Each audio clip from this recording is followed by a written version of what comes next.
Hello everyone, स्वागत है आप सभी लोगों का इंडस्ट्रियल इंजीनियरिंग के इस नए वीडियो लेक्चर में। तो आज हम लोग क्या करेंगे, कुछ ऑब्जेक्टिव क्वेश्चन की प्रैक्टिस करेंगे जो आपके एग्जाम पॉइंट ऑफ व्यू से इंपॉर्टेंट होंगे। अगर आप इस चैनल पे नए हैं तो चैनल को सब्सक्राइब करें, लाइक करें और शेयर करें। अगर आपको कोई प्रॉब्लम आ रही है तो कमेंट बॉक्स में ज़रूर लिखें। चलिए शुरू करते हैं इस वीडियो लेक्चर को। अब जो पहला क्वेश्चन जो पूछा गया है आपका, जो पहला क्वेश्चन पूछा गया, if D is the total demand per year, C not is the ordering cost per year and CC is carrying cost per year. Then what is EOQ? EOQ जो होता है, EOQ को बोलते हैं इकोनॉमी ऑर्डरिंग कॉस्ट बोलते हैं। Ordering cost में quantity बोलते हैं। तो,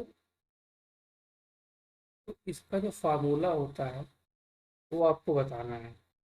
तो क्या ऑप्शन ए होगा, बी होगा, सी होगा या फिर डी होगा? तो आपको पता होगा कि जो आपका, आपने देखा होगा जो इसका ऑर्डरिंग, आपने देखा होगा ये जो कर्व होती है ये सीसी को रिप्रेजेंट करती है। ये कर्व जो होता है वो ऑर्डरिंग कॉस्ट को रिप्रेजेंट करता है।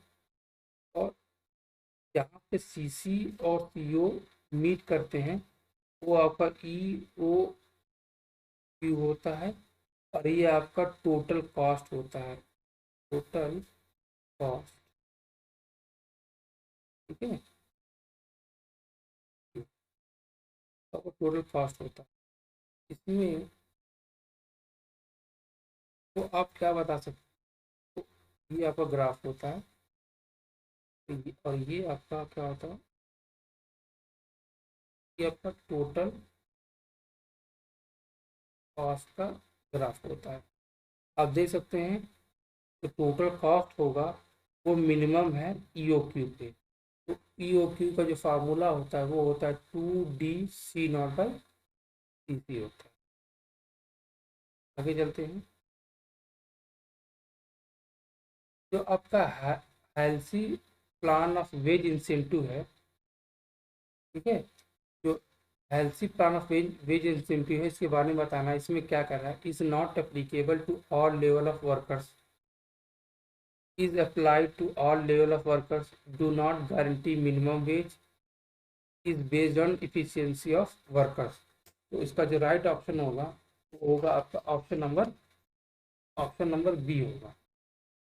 ऑप्शन नंबर बी, ये ऑल लेवल्स ऑफ जो वर्कर्स होते हैं उसके लिए अप्लाई होता है ये, ठीक है, एलसी का। आगे देखते हैं। Which one of the which one of the wage incentive plan applied to all workers? इनका रिपीट हो गया क्या ये? नहीं, रिपीट नहीं हुआ, बस वही है, बस सेंटेंस को चेंज किया। तो आपसे क्या हो जाएगा, ये आपका नंबर आ जाएगा आपका, राइट। उसके बाद आगे देखते हैं। फिर आपसे बोला ट्रेवल चार्ट्स, जो ट्रेवल चार्ट होता है आर यूज टू, ठीक है, analyse the material, determine the inventory control difficulties, plan material handling procedure and rules. तो आपका जो ऑप्शन होगा option number D, all of the above होगा। जो ट्रेवल चार्ट होता है आप लोगों का, जो ट्रेवल चार्ट होता है ये इन्वेंट्री कंट्रोल में हमारे काम आता है, ठीक है। तो होता क्या है, जो बहुत सारे डिफरेंट टाइप के जो वर्क स्टेशन होते हैं, ठीक है, तो उनमें हम लोग क्या करते हैं, जो बहुत सारे वर्क स्टेशन होंगे, ठीक है, तो वहाँ पे मटेरियल का कैसा फ्लो हो, ठीक है, जिससे हमारा जो कॉस्ट होगा मिनिमम हो, ये हमको बताता ट्रेवल चार्ज। ठीक है, तो ऑप्शन नंबर डी, 4 का डी सही हो जाएगा। आगे चलते हैं। Process layout is employed. तो प्रोसेस ले आउट जो है कहाँ पे एम्प्लॉय किया जाता है, where low volume of production is required, where similar jobs are produced on similar machines, क्या ये सही होगा? Where machines are arrange in functional order, या फिर ऑल ऑफ द वर्ल्ड। ठीक है, तो यहाँ पे जो प्रोसेस लेआउट होता है वो क्या होता है, जहाँ पे लो वॉल्यूम ऑफ प्रोडक्शन होता है वहाँ भी यूज होता है, सिमिलर जॉब भी बनते हैं, और और प्रोसेस लेआउट में होता क्या, डिफरेंट टाइप के जो मशीन्स होते हैं, ठीक है, वो एक जगह पे होते हैं। कहने क्या मतलब है, जैसे मान लीजिए कहीं पे टर्निंग हो रहा होगा, कहीं पे ड्रिलिंग हो रहा होगा, कहीं पे बोरिंग हो रहा होगा, कहीं पे और कुछ हो रहा होगा, तो ये होता है। तो ऑप्शन कौन हो जाएगा? ऑल ऑफ द एबव हो जाएगा। चलिए आगे देखते हैं, इंपॉर्टेंट है ये, एग्जाम पॉइंट ऑफ व्यू से पूछ लिया जाता है प्रोसेस लेआउट के बारे में।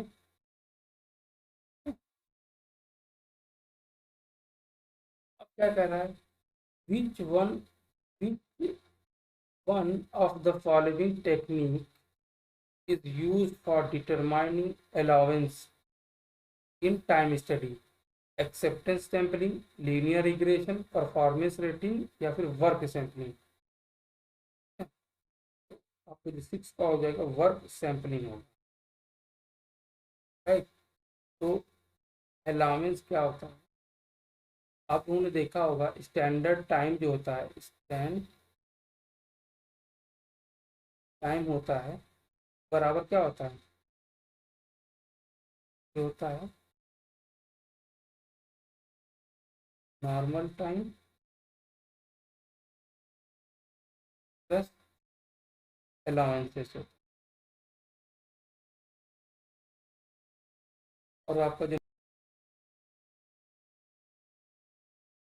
तो क्वेश्चन नंबर 6 का जो आंसर होगा वर्क सैम्पलिंग होगा। और आपका जो नॉर्मल टाइम होता है ये होता है ऑब्जर्व टाइम इंटू परफॉर्मेंस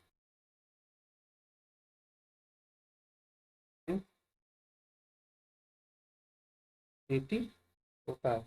तो आपका जो क्वेश्चन है, which one of the following technique is used for determining allowances in time study, ठीक है, तो ये हो जाएगा वर्क सैम्पलिंग। और आप ये भी नोट रखिएगा, जो स्टैंडर्ड टाइम निकालने के लिए,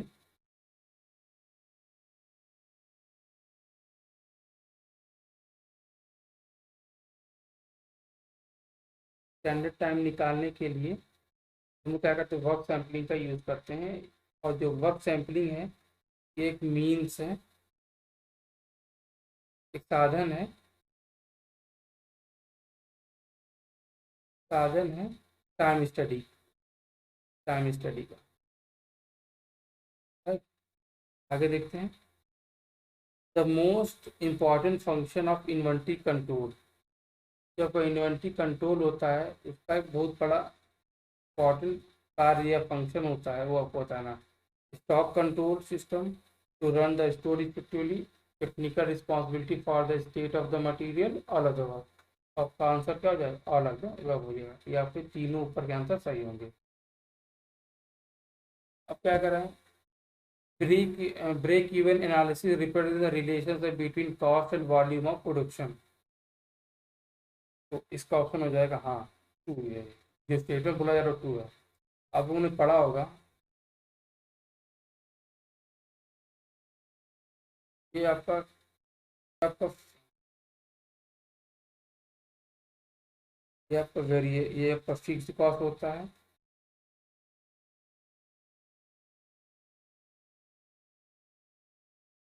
ये आपका कौन सा कॉस्ट होता है, कॉस्ट में ये होता है आपका सेल वैल्यू होता है, राइट। और ये आपका होता है वेरिएबल कॉस्ट होता है, ठीक है। जहाँ पे दोनों मिलते हैं ये आपका क्या हो जाता है, ब्रेक इवन पॉइंट कहलाता है। ये आपका हो जाएगा, जो होगा आपका होगा टोटल कॉस्ट होगा,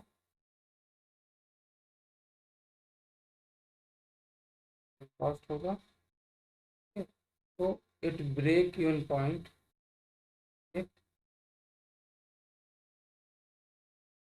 ब्रेक इवन पॉइंट, जो आपका जो आपकी कॉस्ट हो ये वॉल्यूम। तो एक ब्रेक इवन पॉइंट पे आपका क्या हो जाता है, जो टोटल कॉस्ट होती है, टोटल कॉस्ट जो होती है एक प्रोडक्ट को बनाने में, मतलब कि एक प्रोडक्ट बनाने में जितने भी प्रोडक्ट बना रहे हैं आप लोग, मान लीजिए 10 बना रहे हैं, 20 बना रहे हैं, उसकी जो लागत होती है और उसको जो बेचने की जो लागत होती है, दोनों बराबर, मतलब जो बेच के हमको पैसा मिलता है उससे, जो सेल्स प्राइस होता है, वो दोनों क्या होती है, बराबर। ये आपका ब्रेक इवन। नेक्स्ट देखते हैं। तो ये आपका प्रोडक्ट लिया, sorry, specialize and strict supervision is required, ये भी सही है। Machine can not be use to their maximum, ये भी सही है। Manufacturing cost prices which fall in the production capacity, और तो ये तीनों सही है, तो आपका ऑप्शन कौन सा हो जाएगा, ऑल ऑफ द एबव। तो आपको जो प्रोडक्ट लेआउट होता है वो क्या होता है, यहाँ पे आपका जो यहाँ पे यहाँ पे डिफरेंट टाइप के ऑपरेशन होते रहते हैं, और यहाँ से जो मटेरियल क्या करेगा, मूव करेगा इस तरह से, और आगे फिनिश्ड हो जाएगा, खत्म हो जाएगा। ये आपका क्या होता है, प्रोसेस लेआउट होता है। जनरली ये ऑटोमोबाइल इंडस्ट्री फॉलो करता है इसको।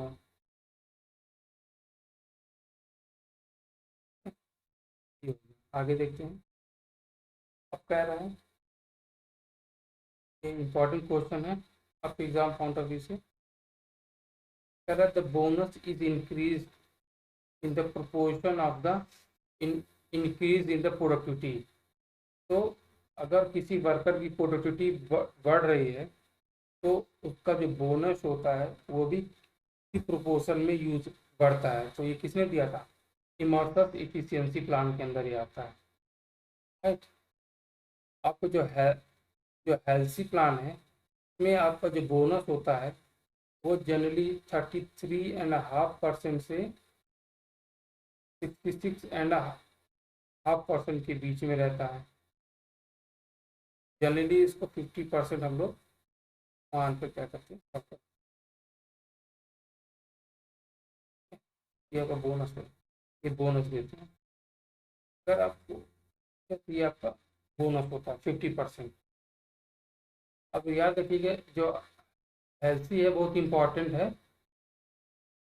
एलसी का जो वेज प्लान है, ये क्या होता है, ये एलसी का जो वेज प्लान होता है वो क्या होता है, ये टाइम पे, मतलब टाइम टाइम पे निर्भर करता है कि टाइम पे कि कौन सा वर्कर कितना जॉब कर रहा है, वर्कर है कितने घंटे काम कर रहा है, उस हिसाब से पैसा दिया जाता है। ठीक है।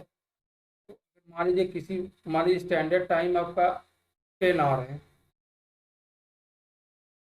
ठीक है, स्टैंडर्ड और 10 आवर जो है,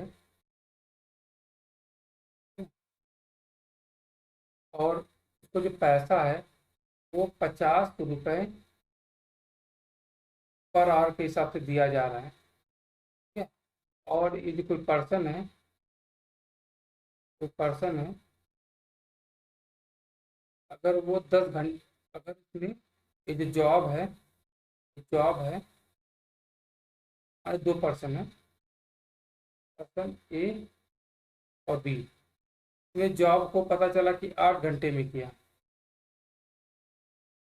और इसने इस जॉब को 10 घंटे में किया, सेम जॉब। तो इसको कितना वेज मिलेगा, मतलब पर्सन ए को कितना वेज मिलेगा,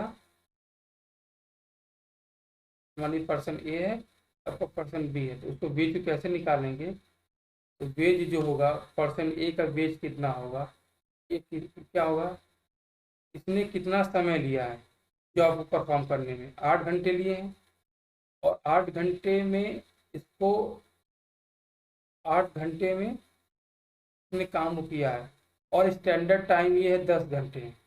तो इसने क्या किया, 2 घंटे बचाए हैं।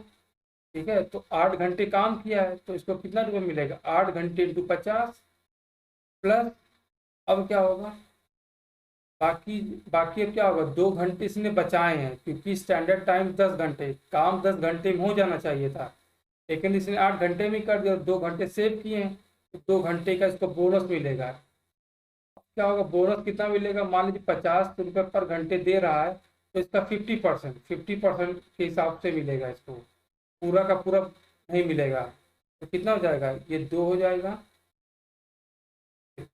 ये से 2 से कैंसिल हो जाएगा, ये हो जाएगा, ये 400 हो जाएगा प्लस 50, तो एक इसको मिलेगा 450 मिलेगा, राइट। 450, तो डब्लू मतलब कि ए पर्सन को 450 रुपये मिलेगा। अगर हम लोग बात करें,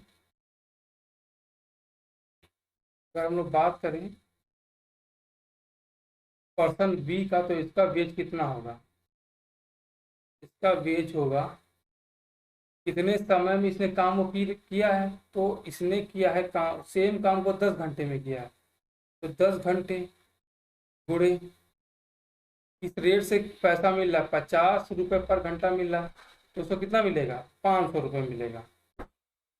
आप देखेंगे यहाँ पे, आप देखेंगे यहाँ पे, आप देखेंगे, इसे कंपेयर करेंगे, जिसने 8 घंटे काम किए हैं केवल उसको 450 मिला है, और जिसने 10 घंटे काम किए उसको 500 रुपये मिला है। और बी वा बी वाला जो है, वो बी वाला स्लो है ए वाले से, तभी भी ज़्यादा पैसा कमा रहा है, लेकिन ऐसा कुछ नहीं है। बी वाले ने जो अगर दो बी वाले ने जो ए वाला है वो 2 घंटे सेव किया है, अगर वो 2 घंटे और सेव करेगा, 2 घंटे और काम करेगा तो उसको कितना पैसा मिलेगा, 2 इंटू 50, तो 100 रुपये अधिक मिलेगा उसको। तो उसको कितना मिल जाएगा, तो इधर मिलेगा, उसको मिल जाएगा 550 रुपये,